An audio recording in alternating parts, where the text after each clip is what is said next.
I got so much motherfucking design on right now.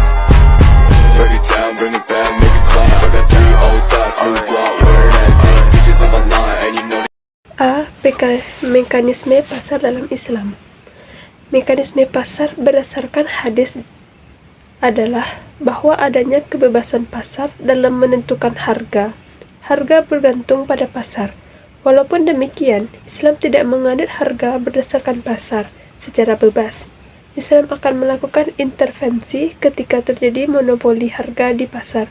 Artinya, mekanisme pasar dalam perspektif Islam tidak hanya berdimensi sosial, tetapi juga ada unsur teologis bahwa pasar dikendalikan dan diawasi oleh syariat. B. Pasar pada masa Rasulullah. Pada setiap perekonomian, pasar memegang peran penting, termasuk dalam perekonomian masyarakat Muslim pada masa Rasulullah dan Khulafaur Rasyidin. Rasulullah pada awalnya adalah seorang pebisnis, demikian pula Khulafaur Rasyidin dan sebagian besar sahabat. Pada usia 7 tahun, Nabi Muhammad diajak pamannya Abu Talib melakukan perjalanan perdagangan ke negeri Syam. Pada saat itu, mekanisme pasar sangat dihargai.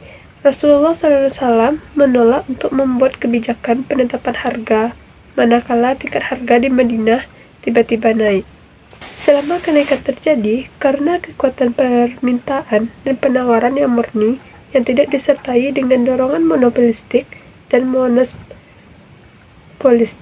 Tidak ada alasan bagi Rasulullah SAW untuk tidak menghormati harga pasar. Pada saat itu, para sahabat berkata, "Wahai Rasulullah, tentukanlah harga untuk kita." Beliau menjawab, Allah itu sesungguhnya penentu harga, penahan, pencurah, serta pemberi rezeki. Aku berharap dapat menemui Tuhanku, di mana salah seorang kalian tidak menuntutku karena kezaliman dalam hal darah dan harta. C. Pasar dalam pandangan sarjana Muslim. 1. Mekanisme pasar menurut Abu Yusuf. Pemikiran Abu Yusuf tentang pasar dapat dijumpai dalam bukunya Al-Kharaj. Selain membahas prinsip perpajakan dan anggaran negara yang menjadi pedoman kekhalifahan Harun ar-Rasyid di Baghdad, buku tulisan pertamanya menguraikan naik dan turunnya produksi yang dapat mempengaruhi harta. 2. Evolusi pasar menurut Al-Ghazali. Al-Ihya Ulumuddin karya Al-Ghazali juga membahas topik-topik ekonomi, termasuk pasar.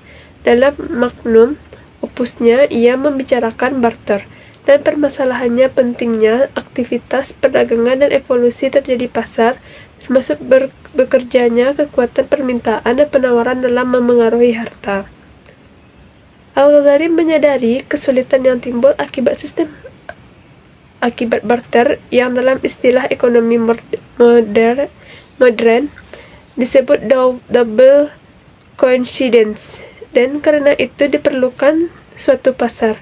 Selanjutnya, ia juga memperkirakan kejadian ini akan berlanjut dalam skala yang lebih luas, mencakup banyak daerah atau negara. Al-Ghazali tidak menolak kenyataan bahwa mencari keuntungan merupakan motif utama dalam perdagangan. Meskipun demikian, ia memberikan banyak penekanan pada etika dalam bisnis, ketika etika ini diturunkan dari nilai-nilai Islam. Keuntungan yang sesungguhnya merupakan keuntungan yang akan diperoleh di akhirat kelak. Ia juga menyarankan adanya peranan pemerintah dalam menjaga keamanan jalur perdagangan demi kelancaran perdagangan dan pertumbuhan ekonomi. D. Pandangan Ibnu Khaldun untuk menciptakan keseimbangan dalam mekanisme pasar.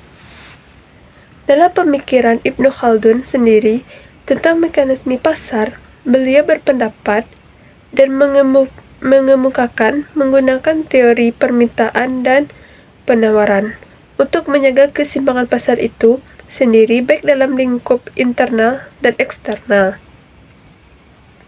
Ibnu Khaldun juga mengemukakan dalam bukunya bahwasannya dalam pengawasan pasar yang paling bertanggung jawab ialah harga. Harga menjadi permasalahan utama dalam pasar baik secara kecil maupun besar. Maka dari itu, keseimbangan pasar dengan cara menekankan Harga secara umum dapat membuat pasar menjadi seimbang dan tidak merugikan pihak manapun. Ibnu Khaldun telah mengidentifikasi kekuatan permintaan dan penawaran sebagai penentu harga keseimbangan. Ibnu Khaldun kemudian mengatakan bahwa keuntungan yang wajar akan mendorong tumbuhnya perdagangan, sedangkan keuntungan yang sangat rendah akan membuat lesu perdagangan karena perdagangan kehilangan motivasi. Sebaliknya, bila perdagangan mengambil keuntungan sangat tinggi, juga akan membuat lesu perdagangan karena lemahnya permintaan konsumen.